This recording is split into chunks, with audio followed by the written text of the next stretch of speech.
I just want to play a little short thing of name association. You've played with, I mean, it'd be easier to name the artists you haven't played with than the ones you have. It'd be a quicker you too time at this point. But anyway, I came up with a few names that I'd just love to get your quick thoughts on. Stevie Wonder. Oh, well, I was very fortunate to play with him in 1973 for about 9 months with Steve Mendeo, my good trumpet playing friend. Had fallen off a stage and fractured his skull. In fact, Sanborn was in the horn section. He helped get me the gig with a saxophone player named Denny Morales, who I'm still in touch with. And that was a fascinating journey for me to watch Stevie work every day. He was working all the classic tunes. The record hadn't come out with Superstition. They had recorded everything, but he was fine-tuning it. And he had headphones on 24 hours a day working on the record. Wow. So besides being amazing, talented genius, he was a real steadfast, hard, serious, 24-hour-a-day musician, worker. Wow, interesting. Frank Zappa. Also amazing, hard, stage persona was one thing, but the real Frank, not that I knew him anywhere near as well as I was with Stevie for about 9 or 10 months. Mike and I played 1 week with Frank Zappa, but it became a very well-known record live in New York. I forget the place we recorded it. But he, like Stevie, was focused musician, knew exactly what he wanted, wrote really hard music, but he wanted played exactly like he wrote it. He was skilled conductor and a great showman. And his persona as a kind of crazy, whacked-out hippie was obviously nothing like he was in real life, but he a brilliant performer. Charles Mingus. Well, Mingus, I quite honestly didn't know well. I knew him towards the end of his life. Of course, I was a huge fan of his. My first record was Blues and Roots, which I just bought. I was probably, once again, 10 or 11 years old, and I liked the way the cover looked. But that was a great record to play along with because there was a lot of group improvisation. I think it had a big influence on Dreams when we put the horn parts together because there was we had that kind of loose thing in mind with that band. So he became a musician of immeasurable influence in my life, and obviously completely brilliant. His output was so staggering. Yeah. And for years I played with, I still do occasionally with Mingus dynasties, epitaphs, and big bands. So that was a very rewarding period. Yeah, and staying with bass players, Jaco Pastorius. Well, just a true original, also great writer, a composer, and he had a great orchestrator. He didn't really do the charts. It's a funny story. He'd always introduce, I'm trying to think of his name, he passed away recently. It'll come to me, but he'd introduce his orchestrator as his copyist. But, it'll come to me. He was great though, and wrote this one person. I'm sorry that I can't remember his name now, but he wrote all these amazing charts. But Jaco as a player and writer was just unique. You know, Yeah. There's a fascinating multiple LP box set of his early life, and with a lot of recordings of his first gigs with various people around Miami, and it was just tragic what happened to him. Yeah, yeah. No doubt changed the course of electric bass for the rest forever. of time. I mean, he was so important. And a wonderful, just natural showman, once again. Yeah. And last one, Joe Henderson. Oh, well, the Phantom. Well, another unique, brilliant, top player. Enough can't be said about what he contributed. One of my favorite players who I got to play with, thankfully, off and on throughout the years, but he was a true enigma. Never quite sure what he was thinking or what his thought process was, but he had a complete, unique, original sound and conception. His tunes are an outgrowth of his improvisations and are also very, you can tell a Joe Henderson tune when you hear it. And had his own strange lifestyle, and brilliant though. Spoke fluent French, German. Unique, brilliant individual who we lost, too soon. Yeah. I was very lucky to do one of his last tours. That's great. In addition to the many different musical hats you've worn throughout your career, you mentioned the club, but you and Mike owned the famous 7th Avenue South for, I guess it was about 10-year period, 10 something year, like that. Till we lost the lease. What was that whole experience like, and what kind of put you in that direction? Well, that was it wasn't forethought. We had a friend. It's a typical Brecker story.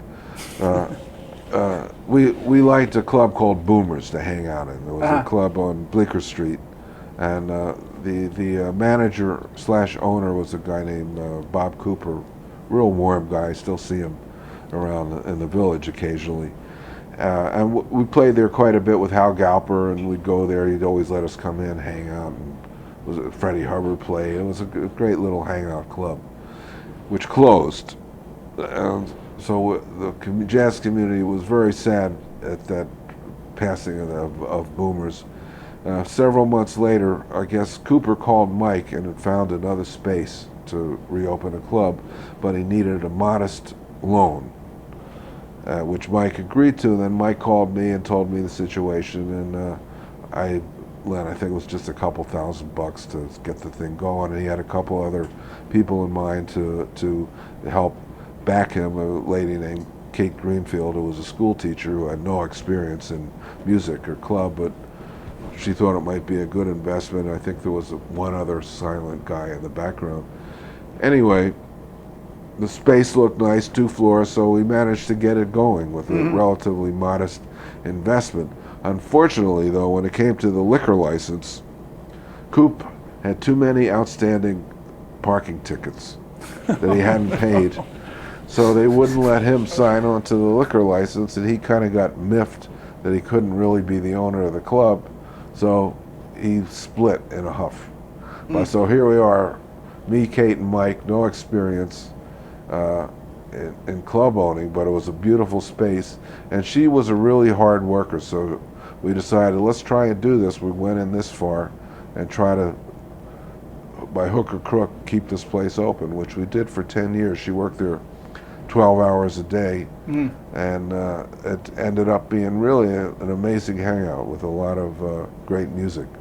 Yeah, when I was on Buddy Rich's band in, I guess it was 83 and 84, we used to come back into New York for a break, and we'd just immediately see who was playing at 7th Avenue South, and I got to hear you and Mike with Bobminsters Band, and that band at the time, and it's always been an amazing band, but at the time that was just electric. That was it was incredible. The original band, not as great now too, but it so many years ago, Sanborn and Mike and Lawrence Feldman were in the band back then, and it was incredible. It was a great club to hear music. And well, there were a lot of not a lot, but there was, we were kind of the sister club to McKell's Uptown. They had a similar kind of policy. We were musician friendly, where you could just come in, you didn't have to pay a huge entrance fee, stay all night. Music was upstairs in our place, and the hangout was downstairs, and it just was a chance to get. And it wasn't strictly a jazz club. We had we had bands that were Hiram, and the young Marcus Miller had a group called the Jamaica Boys. They were a regular feature. Winton played at the club. So it was a potpourri of styles. You might see Cecil Taylor hanging out with Hiram Bullock. In fact, they did hang out a lot. So it was great to get different musicians together. Yeah, that's a great place. Following the Brecker Brothers, you kind of your solo career, you became even more prolific than you've been up to that point. And I've always admired all your records, and the diversity, the musical diversity is tremendous. From Toe to Toe, Hanging in the City, 34th and Lex, which I was thrilled to be a small part of. Randy in Brazil. I mean, they're all exquisite, but they all are just so interesting. Can you just talk a little bit about how you approach your solo projects in terms of ideas development and then seeing them to fruition? Well, you kind of said it in a nutshell. I try, and this is hard to do, and maybe not the best thing to do for your career, because I think it gets people confused. I try to do really diverse things, some consciously, or sometimes something will just fall in my lap. I'll be asked to do something, and I'll say, well, let's try it, and hopefully it'll work out okay. So one work ethic is I just try to write all the time, and when without anything in particular in mind until the tunes kind of I get a pile of one thing or another, and this start saying, oh, I got kind of tunes that are kind of Brazilian influence. Maybe that could be, you know, put all of them together and try to do a Brazilian project. Or at one point I had a lot of kind of bebop tunes that might be good for quintet, so that became in the idiom. And occasionally somebody will come to me with an idea, and I'll chance it, try it. And I've had pretty good luck, I must say, with people approaching me with ideas that they follow through, that I kind of help sculpt. The Randy in Brazil record is a good point in that, where I kind of went sight unseen to Brazil and recorded this project with a guy who I hopefully would work, and he did. His name was Julia Duprat. Yeah. And I mean, I helped choose the tunes. I wrote a couple tunes, but he was really the producer and my Brazilian style trumpet coach. You know, he told me how to phrase things, and it was a lot of fun to do. But I do like making records that don't bear any resemblance to the previous record. Yeah, it's been, from a listening standpoint, it's been fantastic, because you know it's going to be great, but it's going to be different every time you pick up your next record. What advice would you have for a young musician who hopes to be the next Randy Brecker someday? Oh, that's a good one. Well, diversify comes to mind. Just, you know, I've always had a natural curiosity about different styles of music, and that, I think that's what kind of separated me from the more strictly jazz guys, you know, that maybe were more tunnel vision. And that's cool too, you know. I mean, I have a lot of respect for, I always bring this up, when Slide Hampton came back to town, we played together a lot because I was a big fan of his, so we played together at the club a lot with Cedar Walton. And I was just trying to help out. I asked him if he wanted to do any sessions, and he said no, because he just wanted to play jazz. That was it. And that's fine too. But I always had a kind of natural curiosity about different styles and try to fit in Zelig-wise, I guess, to any situation. And you know, it's a competitive world out there these days. There's a lot of great jazz programs, a lot of young musicians coming to New York, so I guess the more diversified you are, the more things you can do as far as writing, playing, teaching is the way to go. Yeah, that's good advice. You've done so, I mean, your career is just incredible. Is there anything on your musical to-do list that you haven't gotten to, or that's coming up? Well, I'm trying, you know, trumpet keeps me busy just trying to play the thing, especially when I have 2 weeks at home, you know, and I got to keep the chops up. But, you know, recently there's 2 projects in the can, one which will be coming out early next year, which is a Brecker Brothers Band reunion. And my wife's a wonderful saxophonist, so we kind of kept it in the family. Her name's Ada Rovati, and this kind of coalesced with my friend Jeff Levinson, who wanted me to play at the Blue Note for a week, and kind of suggested who to call, and then I put a band together, and I realized that literally everyone in the band were former Brecker Band members, so we decided to, well, let's take a chance, let's just call it that, and it worked out great. I wrote a bunch of new tunes. We did a live DVD that, on the DVD we do a couple old, one of Mike's tunes, Strap Hangin', and we do Skunk Funk, a couple old tunes along with some of the new ones. And it just was a great gig, and we went in the studio after the week of the Blue Note, so the band was tight and recorded a bunch of new stuff with Will Lee and Mike Stern, Dave Weckl, Rodney Holmes, Sanborn guested on a couple tunes, Mitch Stein, Adam Rogers, and a few others. So that's in the can, and then I'll just mention the next one, which will be out sometime next year. This was also an idea of my wife, Ada, and Jeff's, to have pick 10 or so famous tunes that I played on or solos on. So we and then have someone kind of rearrange everything for kind of an out group. So we picked my good friend Kenny Werner to derange a bunch of tunes by Paul, and he did great. He wrote some great shorts with Adam Rogers, John Patitucci, Nate Smith on drums, my daughter Amanda singing on some tunes, and David Sanchez playing saxophone.